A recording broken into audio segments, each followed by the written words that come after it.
सरकारारि फरायसालियावनो फोरोंगिरिनि आंखाल आसाम सरकारा सोलोंथाइ बिथिङाव जौगाहोनो गुबुन गुबुन गोदान बिथांखि फोसावदों नाथाय सरकारारि फरायसालिफोराव फोरोंगिरि नुयैखौ नुनो मोनदों गोदान बिथांखिल' लायो नाथाय सरकारारि फरायसालिफोराव माबायदि थासारियाव दं बेखौ सरकारनिफ्राय एसेबो नोजोर होनाय नुनो मोनाखै गहपुर हालामनि 2 नं सनितपुरगुरि फरायसालियाव नांगौ बायदि फोरोंगिरि गैयैनि जेंना नुजाथिदों जानो हागौ दाब जायगानि फरायसालिफोरावबो बे जेंनाया दं गहपुर हालामनि 2 नं सनितपुरगुरि फरायसालियाव नांगौ बायदि फोरोंगिरि गैयैखौ लानानै रायजो राजा आरो फरायसाफोरनि दिथागिरिफोरा गोथौ दुखु मोननाय फोरमायदों मख'जाथावदि बे गुदि फरायसालियाव थांनाय 1978 मायथाइयावनो सरकारजों गनायजानाय जादोंमोनब्लाबो सासेल' फोरोंगिरि दं नाथाय बे सासेल' फोरोंगिरिया 50निबो बारा फरायसाफोरखौ फोरोंनाया गोरलै नङा एबा नांगौ बायदि फोरोंनो हाया फरायसाफोरखौसो फोरोंनो ना अफिसनि खामानिखौसो मावनो जायो होननानै फोरमायदों ओनसोलनि दुखुथिया रायजो राजाफ्रा फारसेथिं बे फरायसालियाव बर'नि अनगायै गुबुन बिजोंनिबो फरायसाफोर दं बेखौ लानानै खुंथाय गोहोआव थानाय सरकारखौ थाबैनो बे फरायसालियाव नांगौ बायदि सामलायनो हानाय फोरोंगिरिफोरखौ दैथायहरनो थाखाय खावलायहरदों ओनसोलनि थागिबि रायजो राजाफोरा दिनैनि दिनाव बे रादाब बुथुमगिरि फंबायमोननिसिम आंनि गोसो गोरबोनिफ्राय जोंनि फरायसालि आफादनिफ्राय गिबियावनो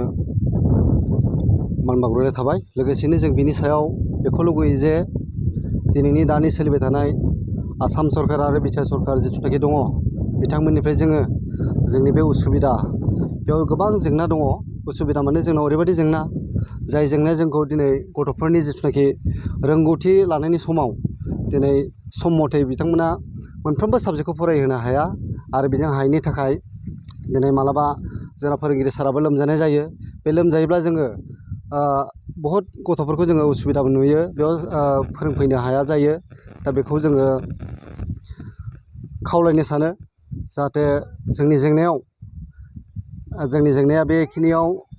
सासेल' फोरोंगिरि थानायनि थाखाय ओरैबायदि उसुबिदा जाय उसुबिदा जोंखौ दिनै सोलोंथाइनि बिथिङाव उसुबिदा ओरैबायदि जाहाथे गथ'फ्रा मोनबा क्लासखौ लानानै दिनै मोनफ्रोमबो चेप्टारखौ फोरोंजोबनो हाया जायो सासेल' फोरोंगिरिनि थाखाय आरो दिनै सासेल' फोरोंगिरिया सारा जोंना मालाबा अफिस गावनि स्कुल अफिसाव थांनांगौ जायो बेनि थाखाय दिनै स्कुलखौ बन्द' खालामनानै थांनांगौ जायो बेबादि उसुबिदा नुजाथियो आरो बे फरायसालियाव साबैसे फरायसालि दं जोंनावथ' दा बर्थमानाव 50 जननि एसे बारा दङ सानैसोआ एबसेन्टआव दंथ'यो दासिमाव जोंनाव 50सो दंथ'यो ओमफ्राय ओरैनो खोनानो मोन्दों नोंथांमोननि फरायसालियावहाय बर'नि अनगायैबो गुबुन फरायसाफोर फरायो होननानै बेथ' जोंनाव दिनैनि खोथा नङा बे बुस्थुआ जोंनाव बे काहानिया जोंनाव दिनै 6 बोसोरनि बारा जाबाय जोंनाव इतिमयधे जोंनाव सासे फरायसुला सानै फरायसुलिया गलांबायबो दिनै गहपुर हाइ स्कुलाव थांबाय बिथांमोना दा बेबादि जोंनाव दासिमबो दंबावो जोंनाव 7सो गथ'फोर दंबावो बेबादिनो गुबुनारि हारिनि दिनै आदिबासियानो हक बा नेपालियानो हक बे फरायसालियाव बिथांमोना जोंखौ जोंजोंनो थाफानानै बे फरायसालियाव फरायफागासिनो दं आरो फरायसालिखौ माला गायसननाय आरो माला सरकारजों गनायजानाय जादोंमोन बेथ' दिनै 1978 मायथाइयावनो गायसनजानाय जायनाखि जोंनि बे 2 नं सान्तिपुरगुरि फरायसालि बेयो 1978 मायथाइयाव गायसननाय आरो बेयो जोंनाव गेजेर ससेयाव जोङो 1994 मायथाइयाव जोङो सासे लोगो फोरोंगिरि मोनदोंमोन नाथाय बियो दिनै 2011 मायथाइयावनो बिथांखौ गुबुन मोनसे स्कुलाव बोखाना लांबाय सरकारा दा जोंहा बेयाव बिनि थाखायनो जोंनाव दा दिनै एफाबां मानि फरायसुलि थानायाव फरायनायाव जोंहा गथ'फ्रा जोबोद दुखु फोरमायो हास्लाबाखै होननानै फोरमायबाय थायो गारजेनफोरनि सिगाङाव न'खराव दा बेखायनो जोंनो सरकारनिफ्राय जोङो माबा मोनसे सुबिदाखौ बा बे फरायसालियाव जोङो फोरोंगिरिनि गोनांथि दङ बेखौ जों हास्थायो आरो फरायसालिनि मास्टारा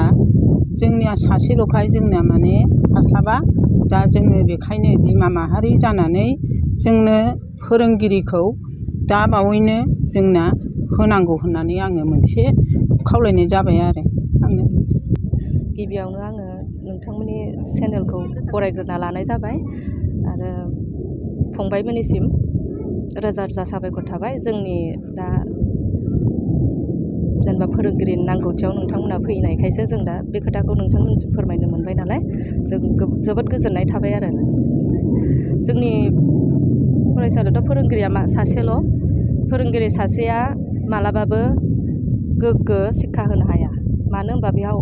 गोबां खामानि थायो अफिसफ्रावबो गावसिनि बिखयबाबो दा गथ'फ्रालाय बुङो सोंबाथाय जोङो न'आव थांनानै क्लास मोनबेसे लाखो होनबा गथ'फ्रा होनो मोनसे बा मोननै बेखौल'सो खिथायो सासे फोरोंगिरिया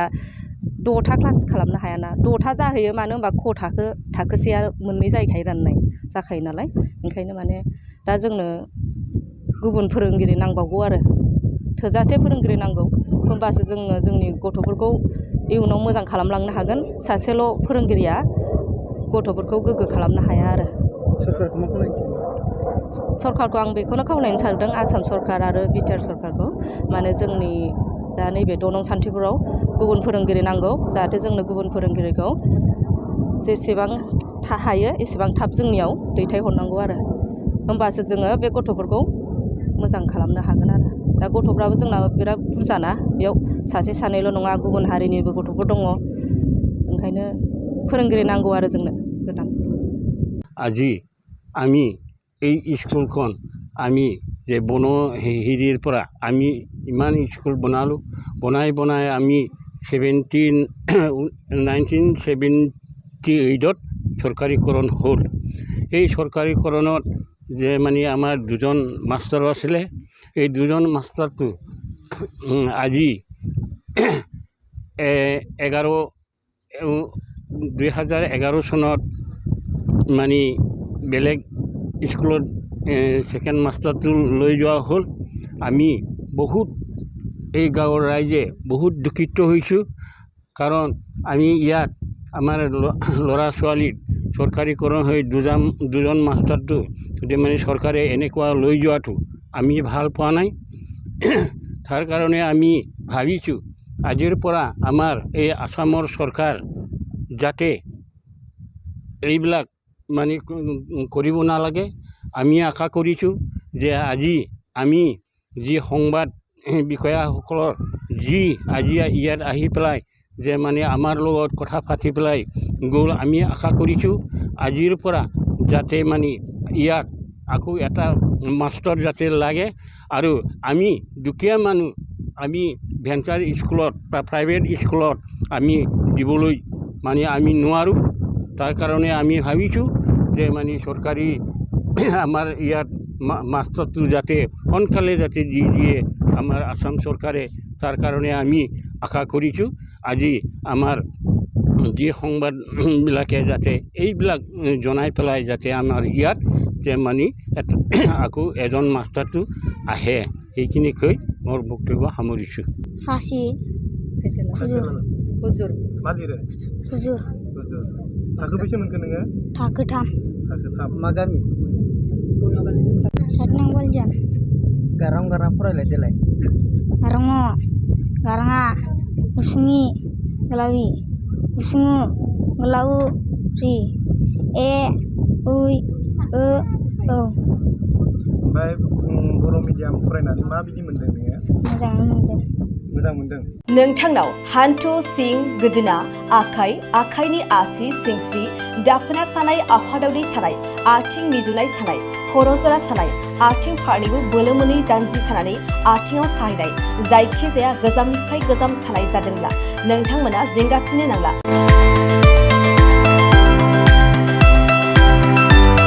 नोंथांमोननि थाखाय खम बेसेनावनो लाबोदों फिल नेचार जइन्ट फेन वेल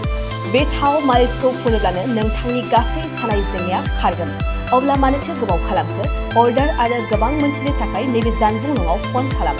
9974030738